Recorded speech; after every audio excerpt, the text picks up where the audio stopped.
The Pledge of Allegiance to the American flag. They're words that are uttered every single day in the United States by high-ranking generals and by first-grade students. And the pledge ends with the following words, with liberty and justice for all. Those words plant the seed in all of us that we can do anything. We have the opportunity to make a better life. That's the magic. That's the promise of America. Some places around the world, government doesn't allow that. The question in recent years has become, is the American government interfering in that American dream? Is the American government weaponizing the power it has to try to stop those who disagree with it? I sat down with the chairman of the House Judiciary Committee, Jim Jordan, to talk about exactly that.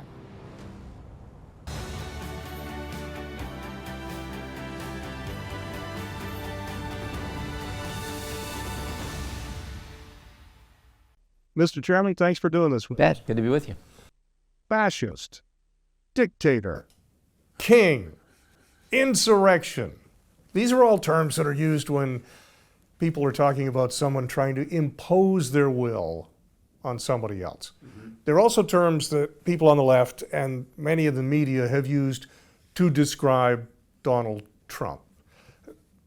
Have Americans seen the weaponization of various entities, whether that's media, whether that's government, in an effort to impose their will on someone else? Well, it's not from President Trump. I think from the previous administration we did. I mean, we all know Justice Department was, the Justice Department couldn't tell us who planted the pipe bombs on January 6th, couldn't tell us who leaked the Dobbs opinion, couldn't tell us who put cocaine at the White House, but they had time to go investigate moms and dads showing up at a school board meeting. They had time to label pro-life Catholics as extremists. They had time to do all kinds of strange things, going clear back to when Justice Department under Comey was first spied on President Trump's campaign under this false premise of that he was colluding with Russia, which, we had millions of dollars spent, $30 million, I think, by Bob Mueller to say that was just bogus. So, that's the weaponization. Certainly not President Trump. I think he's doing what he told the voters he was going to do, doing what he's elected to do.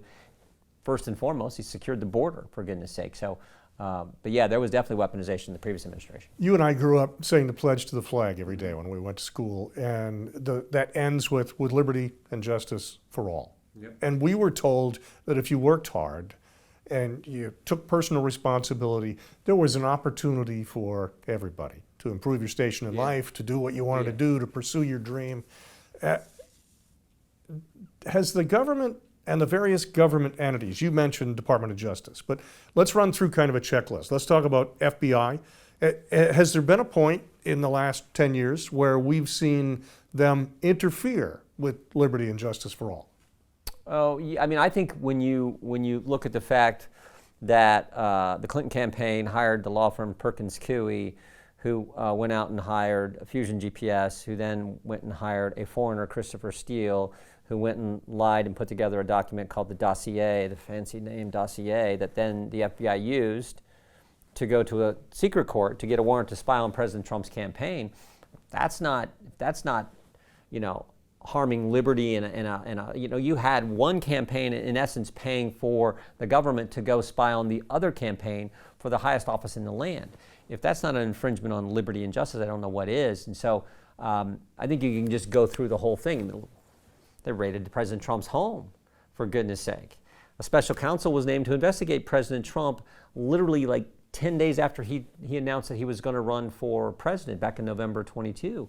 So I think there's been all kinds of problems that we have seen there.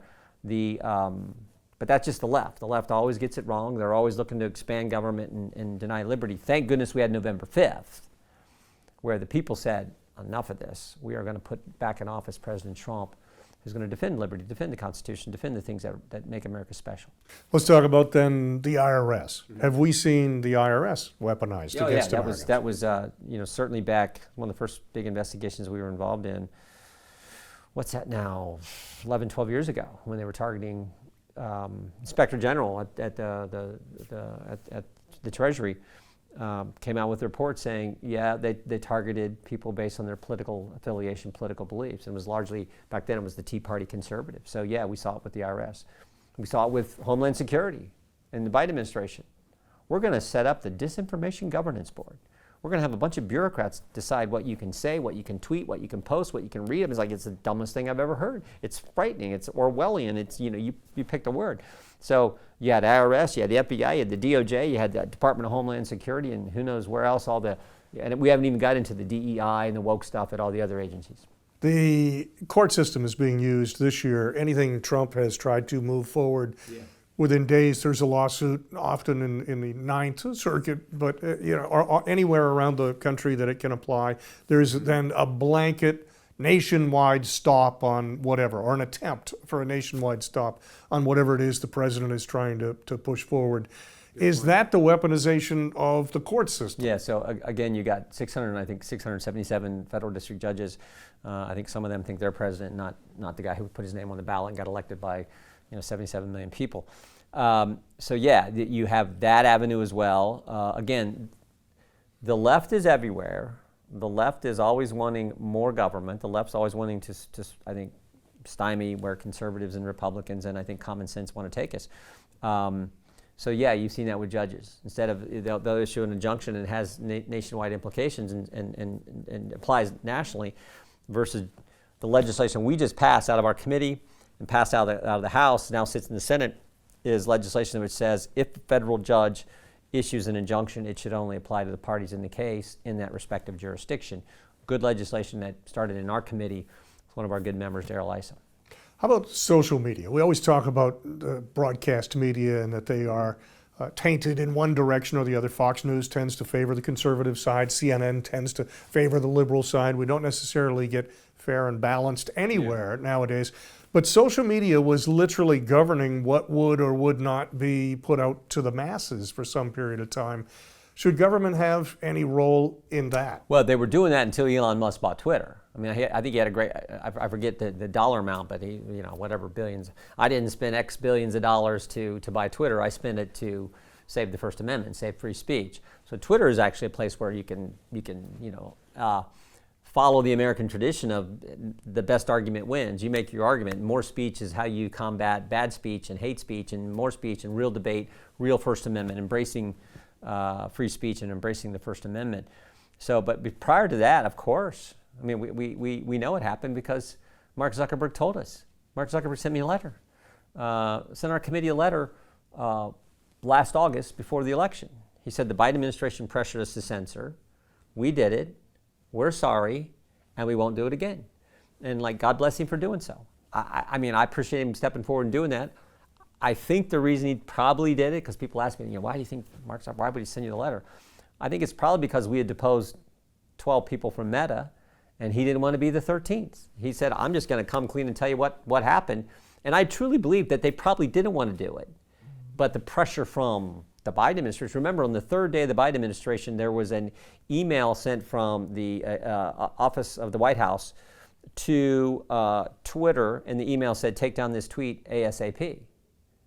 And guess who the tweet was from? RFK Jr. I mean, think about that. You got the President of the United States, the White House, saying, take down the tweet of our Democrat opponent in the primary for nominee for President of the United States. That is as wrong as it gets. And particularly then when you add to it the fact that in the tweet, there was nothing false in the tweet. The tweet talked about Hank Aaron, took the vaccine, and passed away shortly thereafter. All facts. Now, they didn't like the message it projected. They didn't like the context. It was malinformation, I think is the fancy term they use.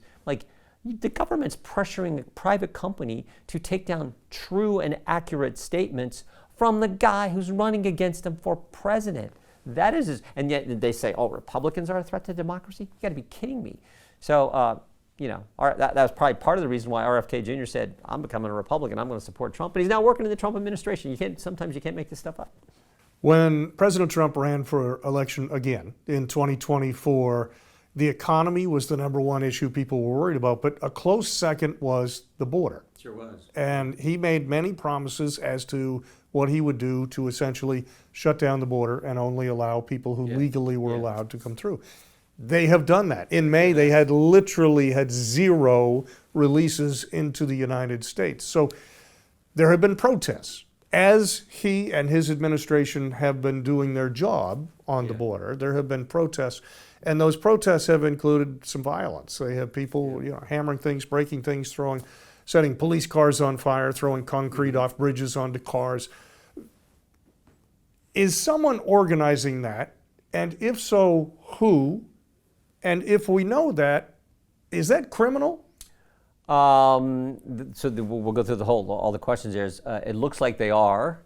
We don't know who yet and how that's all being done, but it's something that the Congress is looking into. I think a number of committees. I think you'd see our committee, and you'd see the Oversight Committee, and probably a few others. So yeah, it's something we should look at, because it's sort of funny, like you see these and you hear about, like pallets of objects that are being thrown at people and kind of winding up at the, how's that all? Looks pretty coordinated, choreographed, planned, whatever term you want to use. And yet you see all these terrible things happening where, like you said, throwing things off overpasses. I saw where in LA they were just throwing things at the police officers, the cars coming by. So yeah, it's wrong. And again, I always say Republicans have been consistent. Republicans have condemned the violence every time it happened. Summer of 2020, we condemned it. We condemned the violence that took place on January 6th. We condemn the violence that's taking place now in LA and other places. We condemn it every single time. You want full and open debate, but you don't want violence.